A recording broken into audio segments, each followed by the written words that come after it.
ওকে, so IFA জেতার পর আগামীকাল থেকে শুরু হচ্ছে সুপার কাপ এবং মোহনবাগান সুপার কাপের মুখোমুখি হচ্ছে চেন্নাইন এফসির সাথে তাদের প্রথম ম্যাচ। এটি অবশ্যই হতে চলেছে বিকাল 7:30 থেকে। এর মাঝখানে আমি একটা ছোট্ট কথা বলে দিই, তারপর ম্যাচে আসি।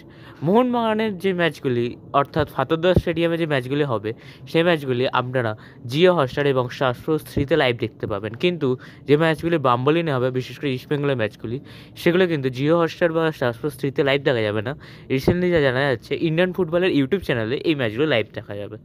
যদিও ইউটিউব চ্যানেল লাইভ হবে বলে কোয়ালিটি অত ভালো পাবেন না হয়তো, তবে কিছু না পাওয়ার থেকে কিছু পাওয়া যাচ্ছে, ওটাই অনেক বেটার। এবার যদি মোহনবাগানের ম্যাচগুলো আসে যায়, তো মোহনবাগান 3টে ম্যাচ খেলবে এই সুপার কাপে। যদি এই 3টে ম্যাচ থেকে সবথেকে বেশি পয়েন্ট পেতে পারে, অর্থাৎ তাহলে পরবর্তী রাউন্ড অর্থাৎ সেমিফাইনালে যেতে পারে। অর্থাৎ 4টে গ্রুপ থেকে টপ টিমগুলোই সেমিফাইনাল খেলতে পারবে। যেখানে মোহনবাগানের প্রথম ম্যাচ আছে কালকে, অর্থাৎ 25 তারিখ চেন্নাইয়ের সাথে বিকেল 7:30 থেকে।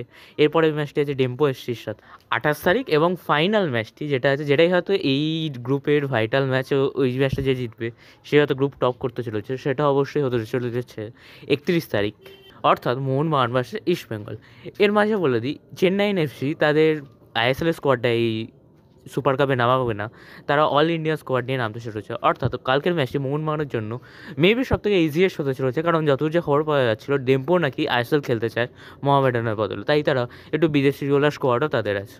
বাট চেন্নাই তাদের অল ইন্ডিয়ান স্কোয়াড নামাচ্ছে বলে আর মোহনবাগানের এই হেভিওয়েট টিমের হয়তো খুব একটা অসুবিধা হওয়ার কথা নয় কালকের ম্যাচটিতে।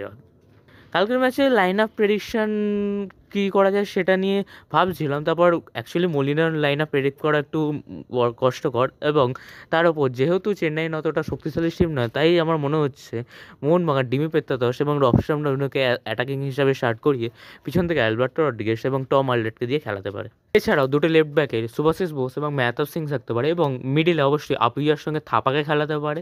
আপ ফ্রন্টে সাহাল, এবং লেফট উইং বরাবর এগেন লিস্টন কোলাসো, এবং আপ ফ্রন্টে ডিমি পেতাল। এইভাবে মোহনবাগান 4-2-3-1-এ নিজের লাইন আপ নামাতে পারে। এই বিষয়ে আপনাদের কি মতামত অবশ্যই কমেন্টে জানান। আপনাদের কি মনে হয় ম্যাকলারেনকে দিয়ে স্টার্ট করানো বেটার হবে, নাকি ডিমিকে দিয়ে খেলানোটা বেটার হবে?